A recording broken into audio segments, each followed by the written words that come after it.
Hello भविष्यका निजामती कर्मचारीहरू। आई होप तपाईँहरूको तयारी एकदम ठिकै चलिरहेको होला। हजुरको तयारीमा एकदमै हेल्पफुल नलेज जुन एकदमै जान्ने पर्ने आवश्यक रहेको छ। करेन्ट अफेयर अर्थात् समसामयिक घटना हामीले लिएर आज उपस्थित भएका छौँ। हजुरहरूको समयको ख्याल गर्दै लागौँ हामी आजको विषयवस्तुतर्फ। समयको सदुपयोग गर्नुहोस्। भिडियो अन्तसम्म अवश्य हेर्नुहोला। प्रश्न नम्बर 1मा रहेको छ, आन्तरिक नियन्त्रण प्रणाली भनेको के हो? आन्तरिक नियन्त्रण प्रणाली सम्बन्धी विद्यमान कानुन व्यवस्थाको जानकारी गर्दै सार्वजनिक प्रशासनमा आन्तरिक नियन्त्रण प्रणालीको महत्त्व उल्लेख गर्नुहोस्। यसको उत्तर रहेको छ साथीहरू, सङ्गठनको लक्ष्य प्राप्त गर्न कार्य सञ्चालनगत पक्षमा अन्तर्निहित जोखिमको पहिचान र सोको समुचित सम्बोधन गर्न स्थापित कार्य प्रणालीलाई आन्तरिक नियन्त्रण प्रणाली भनिन्छ। आन्तरिक नियन्त्रण प्रणालीले आन्तरिक र बाह्य दुवै अनिश्चितताको वातावरणमा सङ्गठनको लक्ष्य हासिल गर्न कार्य सञ्चालनगत पक्षलाई निर्देशित गर्दछ।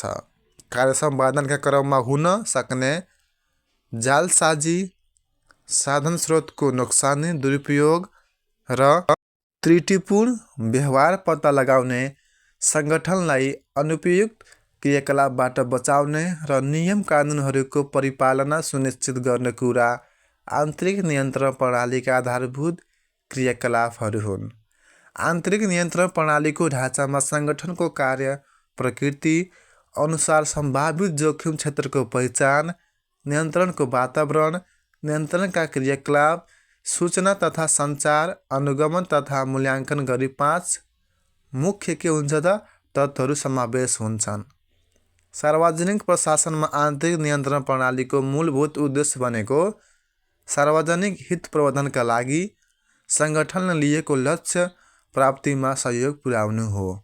आन्तरिक नियन्त्रण प्रणाली सम्बन्धी कानुनी व्यवस्था। पहिलो रहेको छ कानुनी व्यवस्थामध्ये आर्थिक कार्यविधि तथा वित्तीय उत्तरदायित्व ऐन 2076। अब यसमा के रहेको छ भन्दाखेरि के व्यवस्था रहेको छ भन्दाखेरि 3 तहकै अर्थात् सङ्घ, प्रदेश र स्थानीय तहकै सरकारका निकायले आफ्नो र मातहतको कार्यालयको आन्तरिक नियन्त्रण प्रणाली तयार गरी लागू गर्नुपर्ने, आन्तरिक नियन्त्रण प्रणालीको प्रभावकारी कार्यान्वयन भए नभएको सम्बन्धमा नियमित रूपमा निरीक्षण तथा सुपर्यवेक्षण गर्ने जिम्मेवारी लेखा उत्तरदायी अधिकृतको हुनेछ। प्रत्येक मन्त्रालय वा निकायमा लेखा परीक्षण तथा आन्तरिक नियन्त्रण समिति रहने व्यवस्था गरिएको छ। अर्को कानुनी व्यवस्थामध्ये रहेको छ आर्थिक कार्यविधि तथा वित्तीय उत्तरदायित्व नियमावली 2077। मन्त्रालय वा केन्द्रीय निकायले आफ्नो र मातहतको कार्यालयबाट सम्पादन हुने कामको प्रकृति अनुसारको आन्तरिक नियन्त्रण प्रणाली तयार गरी नियमावली प्रारम्भ भएको मितिले 1 वर्षभित्र लागू गर्ने, आन्तरिक नियन्त्रण प्रणालीमा कामको प्रकृति अनुसार नियन्त्रणको वातावरण, सम्भावित जोखिम, नियन्त्रणको उपाय, सूचना तथा सञ्चार, अनुगमन गर्ने निकाय र विधि जस्ता विषय समेट्नुपर्ने व्यवस्था राखिएको छ। लेखा उत्तरदायी अधिकृतले आन्तरिक नियन्त्रण प्रणालीको अनुगमन गरी गराई समितिमा प्रतिवेदन पेश गर्न लगाउने, सुधार गर्नुपर्ने विषयमा समितिले सुधारका विषय खुलाइ कार्यालय प्रमुखलाई निर्देशन दिने। आन्तरिक नियन्त्रण प्रणालीको ढाँचा र कार्यविधि महालेखा नियन्त्रकको कार्यालयले निर्धारण गर्ने कानुनी व्यवस्था रहेको छ। गमा रहेको छ स्थानीय सरकार सञ्चालन ऐन 2074। यसमा के रहेको छ कानुनी व्यवस्था? पहिलो रहेको छ स्थानीय तहको कार्य सम्पादनमा प्रभावकारिता ल्याउन कामको प्रकृति अनुसारको आन्तरिक नियन्त्रण प्रणाली तयार गरी लागू गर्नुपर्ने। दोस्रो रहेको छ आन्तरिक नियन्त्रण प्रणालीमा कामको प्रकृति अनुसार जोखिम पक्षको पहिचान, नियन्त्रणको वातावरण, सूचनाको आदान प्रदान, अनुगमन तथा मूल्याङ्कन जस्ता पक्ष समेट्नुपर्ने। स्थानीय तहको प्रमुख आफै वा जिम्मेवार अधिकारी तोकी अनुगमनको व्यवस्था गर्ने, अनुगमनका क्रममा देखिएका त्रुटि सुधार गरी आन्तरिक नियन्त्रण प्रणाली सुदृढ गर्ने जिम्मेवारी सम्बन्धित स्थानीय तहको प्रमुखको हुने। सार्वजनिक प्रशासनमा आन्तरिक नियन्त्रण प्रणालीको महत्त्व। पहिलो महत्त्व रहेको छ कार्यालयबाट सम्पादन गरिने कार्य मितव्ययी प्रभावकारी, नियमित र कार्यकुशल ढङ्गबाट सम्पादन गर्न, वित्तीय प्रतिवेदन प्रणालीलाई विश्वसनीय बनाउन, सङ्गठनका जोखिम पक्ष पहिचान गरी सम्बोधन गर्न, कार्य सम्पादनलाई नतिजा उन्मुख गराउन, वित्तीय जोखिम न्यूनीकरण गर्न, उपलब्ध स्रोतको महत्तम परिचालन गर्न, स्रोत साधनको चुहावट, दुरुपयोग, हानि, क्षति हुनबाट बचाउन, गल्ती, कमी कमजोरी, त्रुटि समयमा नै पहिचान गरी सङ्गठनमा थप हानि क्षति हुन नदिन।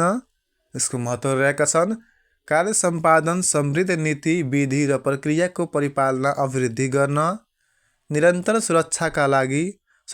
सुधारका लागि आधार तयार गर्न, जवाफदेहिता अभिवृद्धि गर्न, सरकारी निकायप्रतिको विश्वास अभिवृद्धि गर्न, अन्त्यमा आन्तरिक नियन्त्रण प्रणालीको कार्यान्वयनकर्ता सङ्गठनका व्यवस्थापक र कर्मचारी नै हुन्। यसको कार्यान्वयन मानव स्वभावबाट समेत प्रभावित हुने गर्दछ। त्यसैले आन्तरिक नियन्त्रण प्रणालीको प्रभावकारी कार्यान्वयनका लागि व्यवस्थापनको अग्रसरता र आफ्ना कर्मचारी बीच सघन सञ्चारको व्यवस्था गर्न जरुरी छ। साथीहरू भिडियो अन्तसम्म अवश्य हेर्नुहोला। भिडियो मन भए लाइक पनि अवश्य नै गरिदिनु होला। प्रश्न नम्बर 2 रहेको छ, पर्यटन भनेको के हो? What is tourist?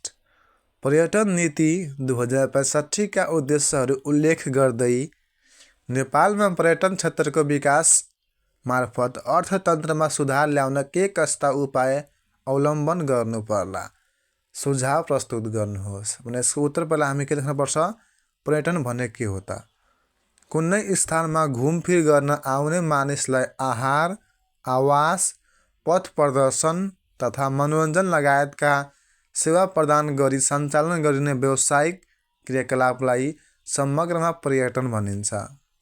पर्यटनको माध्यमबाट रोजगारी सृजना, आय सृजना, स्थानीय उत्पादनको बजारीकरण, विदेशी मुद्रा प्राप्ति तथा व्यापार घाटा न्यूनीकरण जस्ता कार्य मार्फत मुलुकको अर्थतन्त्रमा योगदान गर्न सकिन्छ। पर्यटन नीति 2065 का उद्देश्यहरू जान्न एकदमै आवश्यक छ। पहिलो उद्देश्य रहेको छ पर्यटन क्षेत्रको विविधीकरण र विस्तारद्वारा सर्वसाधारण नागरिकमा स्वरोजगार सृजना गर्ने, पर्याप्त पर्यटन र ग्रामीण पर्यटनलाई गरिबी निवारणसँग आबद्ध गरी उनीहरूको जीवनस्तरमा सुधार गर्न पर्यटन उद्योगको प्रवर्धन गर्ने, पर्यटन क्षेत्रलाई राष्ट्रिय अर्थतन्त्रको प्रमुख आधारका रूपमा विकास गर्ने, देशका मूर्त, अमूर्त प्राकृतिक, सांस्कृतिक, जैविक तथा पर्यटन मार्फत अर्थतन्त्रमा ल्याउन चाल्नुपर्ने सुधारका कदमहरू। पहिलो रहेको छ पर्यटन समृद्ध विद्यमान नीति, कानुन र संस्थागत संरचनामा सुधार गरी पर्यटन उद्योगको विकास र विस्तार गर्ने, लगानीको वातावरण सुधार गरी सार्वजनिक निधि साझेदारी, प्रत्यक्ष वैदेशिक लगानी र स्वदेशी निजी लगानी प्रवर्धन गर्ने, उड्डयन क्षेत्रलाई सुधार गर्दै सुरक्षित र भरपर्दो हवाई सेवा विस्तार गर्ने, सडक तथा यातायात क्षेत्रलाई सुरक्षित र भरपर्दो बनाउने, केही पर्यटकीय क्षेत्र र पर्यटकीय उपजलाई प्राथमिकीकरण गर्दै बजारीकरण गर्नुपर्ने, नवीन प्रवृत्तिका पर्यटकीय सम्पदाको विकास, संरक्षण, संवर्धन र प्रचार प्रसारमा जोड दिने, पर्यटन क्षेत्रमा प्राविधिक जनशक्तिको विकास गर्ने, पर्यटकीय गन्तव्यमा साना उद्योग व्यवसाय प्रवर्धन गर्न लघु वित्तमा पहुँच दिलाउने, पर्यटन सूचना केन्द्र निर्माण, पदमार्गमा चिह्न तथा सङ्केत थप एवं स्थानीय मौसम र भौगोलिक जानकारी दिने जस्ता कार्यलाई गति दिने, पर्यटकीय गन्तव्यमा न्यूनतम पूर्वाधार विकास गर्ने, उत्पादित वस्तु तथा सेवाको मूल्य र गुणस्तरको नियमित अनुगमन र नियमन गरी उपभोक्ता ठग्ने प्रवृत्ति अन्त्य गर्ने, अन्त्यमा नेपालको तुलनात्मक लाभको क्षेत्रका रूपमा पर्यटनलाई लिइन्छ। नेपालको अर्थतन्त्रको विकासमा उच्च सम्भावना बोकेको पर्यटन क्षेत्रको विकासमा तीनै तहका सरकार र निजी क्षेत्रबीच साझेदारी र सहकार्यको आवश्यकता देखिएको छ। यसले सुधार गरियो भने के त नेपालमा पर्यटनको सङ्ख्या वृद्धि हुन्छ र रोजगारीको सिर्जना पनि बढ्दै जान्छ र विकासमा अर्थतन्त्रमा के त सहयोग पुग्ने गर्छ। अब रहेको छ प्रश्न नम्बर 3 महत्त्वपूर्ण छ, टिप्पणी गर्नुहोस्। संविधानमा व्यवस्था भएको न्याय सम्बन्धी हक उल्लेख गर्नुहोस्। नेपालको संविधानमा न्याय सम्बन्धी हकलाई मौलिक हक अन्तर्गत समावेश गरिएको छ। संविधानको धारा 20 मा व्यवस्था भएको न्याय सम्बन्धी हक यस प्रकार उल्लेख गर्न सकिन्छ। पहिलो रहेको छ, कुनै पनि व्यक्तिलाई पक्राउ भएको कारण सहितको सूचना नदिई थुनामा नराखिने व्यवस्था रहेको छ। पक्राउमा परेका व्यक्तिलाई पक्राउ परेको समयदेखि नै आफूले रोजेको कानुन व्यवसायीसँग सल्लाह लिन पाउने तथा कानुन व्यवसायीद्वारा उपर्स गर्ने हक हुने र त्यस्तो व्यक्तिले आफ्नो कानुन व्यवसायीसँग गरेको परामर्श र निजले लिएको सल्लाह गोप्य रहने। पक्राउ गरिएको व्यक्तिलाई पक्राउ भएको समय तथा स्थानबाट बाटोको म्याद बाहेक 24 घण्टाभित्र मुद्दा हेर्ने अधिकारी समक्ष उपस्थित गराउनु पर्ने र त्यस्तो अधिकारीबाट आदेश भएमा बाहेक पक्राउ भएको व्यक्तिलाई थुनामा नराखिने। तत्काल प्रचलित कानुनले सजाय नहुने कुनै काम गरे बापत कुनै व्यक्ति सजाय भागी नहुने। कुनै पनि व्यक्तिलाई कसुर गर्दाको अवस्थामा कानुनमा तोकिए भन्दा बढी सजाय नदिने। कुनै अभियोग लागेको व्यक्तिलाई निजले गरेको कसुर प्रमाणित नभएसम्म कसुरदार नमानिने व्यवस्था रहेको छ। प्रत्येक व्यक्तिलाई स्वतन्त्र, निष्पक्ष र सक्षम अदालत वा न्यायिक निकायबाट स्वच्छ सुनवाईको हक हुने व्यवस्था गरिएको छ। मौलिक हकभित्र असमर्थ पक्षलाई कानुन बमोजिम निशुल्क कानुनी सहायता पाउने हक हुने।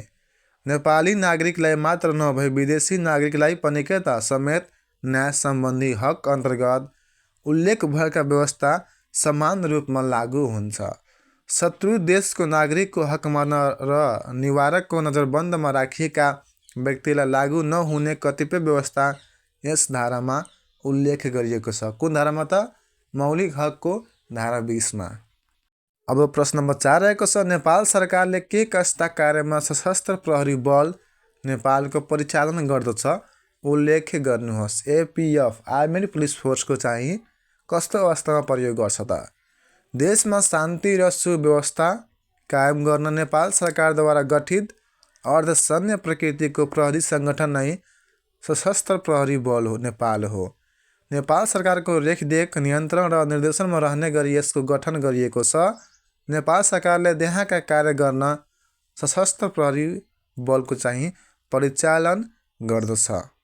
पहिलो रहेको छ, नेपालको कुनै भागमा भएको वा हुन सक्ने त्यहाँका कार्यमा, जस्तै कि सशस्त्र सङ्घर्ष नियन्त्रण गर्न, सशस्त्र विद्रोह वा पृथकवादी गतिविधि नियन्त्रण गर्न, आतङ्ककारी गतिविधि नियन्त्रण गर्न, दङ्गा नियन्त्रण गर्न, दैवी प्रकोप र महामारीबाट पीडितको उद्धारमा के त सहयोग गर्न के त एफएफको प्रयोग गरिन्छ।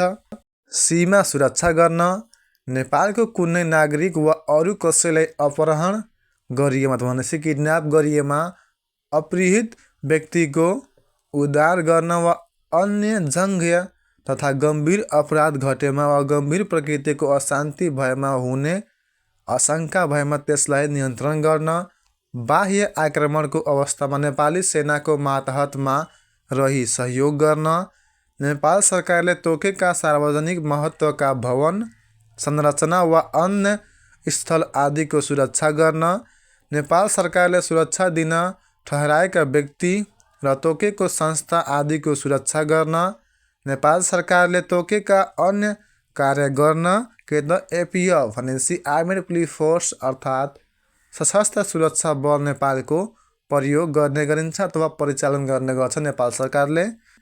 प्रश्न नम्बर 5, नेपालको सार्वजनिक प्रशासन सुधारका लागि उच्च स्तरीय प्रशासन सुधार आयोग 2048 ले प्रदान गरेका मुख्य सिफारिसहरू उल्लेख गर्नुहोस्। सरकारको डेलिभरी षड्यन्त्रका रूपमा रहेको सार्वजनिक प्रशासनका नीतिगत, कानुनी, संरचनागत, प्रक्रियागत र व्यवहारजन्य पक्षमा सुधार गर्दै दक्ष, प्रभावशाली, मितव्ययी र जनमैत्री षड्यन्त्रका रूपमा विकास गर्ने अभिप्रायले प्रशासन सुधार आयोगहरू गठन हुने गरेका छन्। मुलुकको शासकीय व्यवस्था अनुकूलको प्रशासनिक प्रबन्ध गर्न यस्ता आयोगले कस्ता आयोगले त प्रशासन सुधार आयोगले के गर्छन् त अनुकूल यस्ता आयोगले गठन गरेका मुलुकको शासकीय व्यवस्था अनुकूलको प्रशासनिक प्रबन्ध गर्न यस्ता आयोगले विभिन्न पक्षमा सुधारका सुझाव सिफारिस गर्दछन्। प्रजातान्त्रिक व्यवस्थाको पुनर्स्थापनासँगै परिवर्तित व्यवस्था अनुकूलको प्रशासनिक सुधारका लागि तत्कालीन प्रधानमन्त्री गिरिजाप्रसाद कोइरालाको अध्यक्षतामा गठित उच्च स्तरीय प्रशासन सुधार आयोग 2048 को मुख्य उद्देश्य प्रशासनलाई प्रजातन्त्र र विकासका मागहरू पूरा गर्न सक्षम र प्रभावकारी बनाउनु थियो। यस सम्बन्धमा कुन आयोगले प्रशासन सुधार आयोग 2048 ले गरेका प्रमुख सिफारिसहरू यस प्रकार रहेका छन्। पहिलो सिफारिस रहेको छ सरकारको कार्यक्षेत्रमा पुनरावलोकन गरी सरकारी नियन्त्रणलाई खुकुलो पार्दै प्रवर्धनात्मक र उत्प्रेरणात्मक भूमिकामा सीमित गर्ने, निजी क्षेत्र र गैर सरकारी संस्थाहरूले विशेषज्ञता हासिल गरेका कार्यको पहिचान गरी त्यस्ता कार्यमा सरकारी संलग्नता छाड्दै जाने, आर्थिक गतिविधि र सेवा सञ्चालनमा गैर सरकारी क्षेत्रलाई अझ बढी सक्षम बनाउने उपायहरू अवलम्बन गर्ने, सेवाको प्रभावकारिता वृद्धि गर्न विभिन्न उपायका साथै सेवा करारको व्यवस्था लागू गर्ने, मन्त्रालयको सङ्ख्या 21बाट 18 कायम गर्ने, कर्मचारीको सङ्ख्या 25% कटौती गर्ने, नागरिक वडापत्रलाई अनिवार्य गर्ने, निजामती सेवाको संरचनामा परिवर्तन गरी पद वर्गीकरणसँगै एकीकृत निजामती सेवाको व्यवस्था गर्ने, निजामती सेवामा छड्के प्रवेशको व्यवस्था गर्ने, विशिष्ट श्रेणीका कर्मचारीको पदावधि तोक्ने, सार्वजनिक क्षेत्रमा उच्च स्तरको व्यवस्थापन विकास गर्ने, बजेट तथा लेखा व्यवस्थामा सुधार गर्ने, सार्वजनिक संस्थानको व्यवस्थापनमा सुधार गर्ने एवं सरकारी हस्तक्षेप बन्द गर्ने, सार्वजनिक संस्थान व्यवस्थापनमा निजी क्षेत्रलाई सहभागी गराउन नीति लिने, भ्रष्टाचार नियन्त्रणमा संलग्न निकायलाई सक्षम बनाउन कानुनी व्यवस्था गर्ने। अन्तमा यसको निष्कर्ष के हुन्छ नेपालको सार्वजनिक प्रशासन सुधारका लागि आयोगबाट सिफारिस गरिएका माथि उल्लेखित विषयहरू महत्त्वपूर्ण मानिन्छन्। यी सुझावमध्ये कतिपय सुझाव कानुन बनाई कार्यान्वयनमा ल्याइएको छ भने कतिपय सुझाव अहिलेको परिवेशमा पनि उत्तिकै सान्दर्भिक छन्। यी सुझावलाई क्रमिक रूपमा कार्यान्वयनमा लैजानु पर्दछ र अनुगमन कार्यलाई प्रभावकारी बनाउनु पर्दछ। साथीहरू भिडियो मन पर लाइक अवश्य गर्नु र हाम्रो हौसला स्वरूप एउटा तपाईको जिज्ञासा कमेन्ट छ भने तपाई कमेन्ट गर्न सक्नुहुनेछ आफ्नो सुझाव सल्लाहहरू। अहिलेसम्म तपाईहरु हाम्रो च्यानल सब्स्क्राइब गर्नु भएको छैन कृपया सब्स्क्राइब गरेर बेल आइकन अवश्य थिच्नु हुने अपेक्षा राखेका छौं। प्रश्न नम्बर 8 रहेको छ गङ्की धुस्वा वसुन्धरा पुरस्कार 2080 कसलाई प्रदान गरियो? कसलाई त डाक्टर कृष्णराज सरवाहीलाई। थारू भाषाका उपन्यासकार हुन् को त कृष्णराज सरवाही।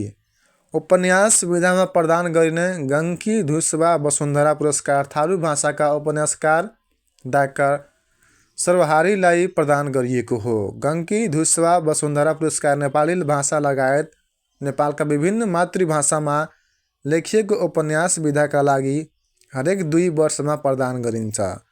धुस्वा साइमी सिर्जना पुरस्कार वरिष्ठ गायक एवं सङ्गीतकार योगेश वैद्यलाई प्रदान गरिएको छ। दुवै पुरस्कारको राशि चाहिँ 50,000 रुपियाँ रहेको थियो। प्रश्न नम्बर 9 रावलपिण्डी रिजुलेसन नामक कार्यक्रम केसँग सम्बन्धित छ? उत्तर रहेको छ बाल मजदुरी उन्मूलन। प्रश्न नम्बर 10 रहेको छ पाश्चात्य राजनीतिका कौटिल्य भनी कसलाई चिनिन्छ? उत्तर रहेको छ मैकियाभेली।